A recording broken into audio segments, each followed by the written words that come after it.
Saya sebagai pemateri pertama akan menjelaskan sebagian dari materi yang akan kami sampaikan. Yang pertama adalah tujuan perusahaan.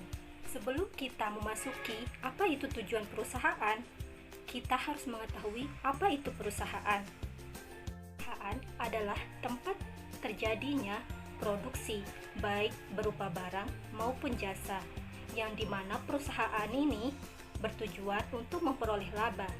Oleh karena itu, perusahaan harus memiliki visi, misi, dan tujuan yang jelas agar segala sesuatu yang menjadi tujuan dari perusahaan akan bisa dilaksanakan.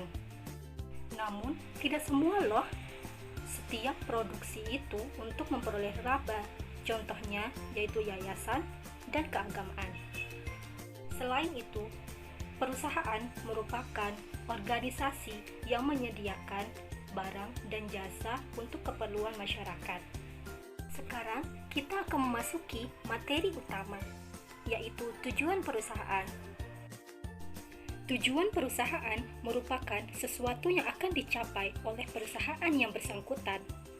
Perusahaan adalah target yang bersifat kuantitatif dan pencapaian target tersebut merupakan ukuran keberhasilan kinerja perusahaan. Perusahaan sangat penting sehingga visi, misi, tujuan itu harus singkat dan jelas sehingga setiap waktu bisa diingat dan pencapaian tujuan dari perusahaan untuk memperoleh laba itu dapat disampaikan atau dapat terwujud.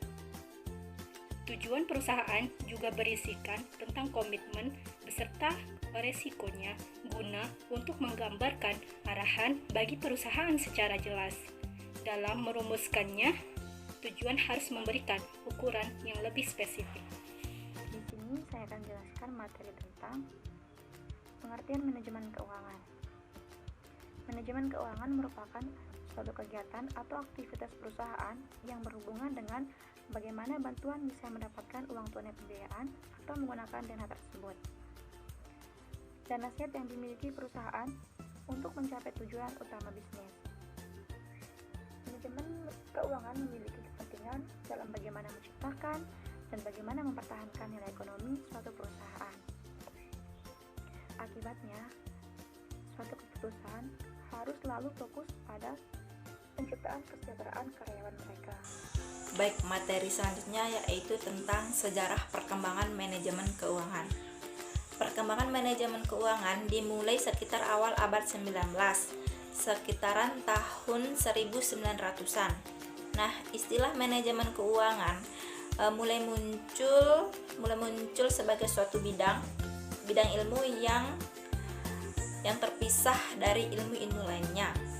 Nah, pada awal munculnya manajemen keuangan tersebut menekankan diri pada aspek-aspek hukum yang biasanya muncul di perusahaan. Nah, aspek hukum tersebut misalnya tentang masalah merger, akuisisi, perluasan perusahaan, pembentukan perusahaan baru, serta tata cara go public dan penjualan surat-surat berharga. Mulai tahun 1940-an sampai awal tahun 1950-an, manajemen keuangan mulai dipelajari dari kalangan masyarakat secara lebih luas. Nah, manajemen keuangan tidak hanya mengatur masalah bagaimana memperoleh dana dan struktur modalnya, namun telah mempelajari bagaimana menggunakan dana secara efektif dan efisien. Pada saat itu pun, analisis manajemen keuangan dimaksudkan untuk menghitung secara rinci keadaan keuangan perusahaan sehingga dapat dianalisis besarnya laba yang diperoleh dan besarnya nilai perusahaan yang tercermin pada harga saham-sahamnya. Selanjutnya yaitu pada tahun 1960 sampai dengan 1970, ilmu manajemen keuangan mengalami suatu pembaharuan pada sisi hutang dan modal sendiri yang berada di sisi kanan laporan neraca. Nah, di sini manajemen keuangan memfokuskan pada penetapan pembijakan dan pengembalian keputusan berpengaruh terhadap nilai perusahaan.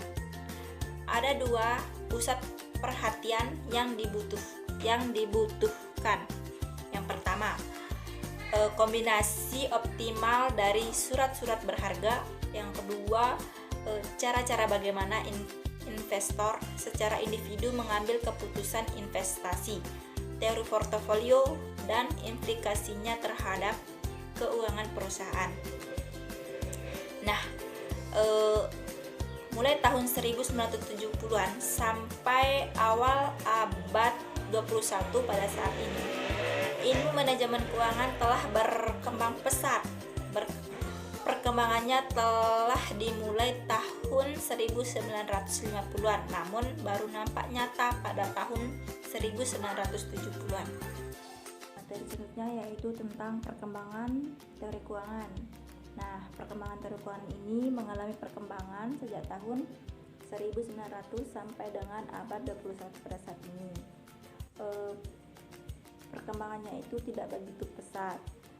Perkembangan tersebut umumnya merupakan penyempurnaan dan pendalaman serta perluasan analisis dari teori yang ada. Perkembangan teori keuangan ini dibagi menjadi beberapa bagian. Yang pertama, teori pasar modal efisien, kedua, teori struktur modal, ketiga, teori dividen, keempat, teori diskonto aliran kas, kelima, teori agen, keenam, teori informasi asimetrik, ketujuh, teori portofolio, kedelapan, teori opsi. Saya akan menjelaskan materi selanjutnya, yaitu tujuan manajemen keuangan. Yang pertama adalah menjaga arus kas. Sebuah perusahaan harus memiliki arus kas yang sesuai untuk berbisnis sehari-hari. Kebutuhan seperti pembelian, pembayaran terupah karyawan, sewa, dan sebagainya. Kesatuan arus kas yang baik tentu saja untuk meningkatkan kesuksesan bisnis. 2, yaitu memaksimalkan manfaat.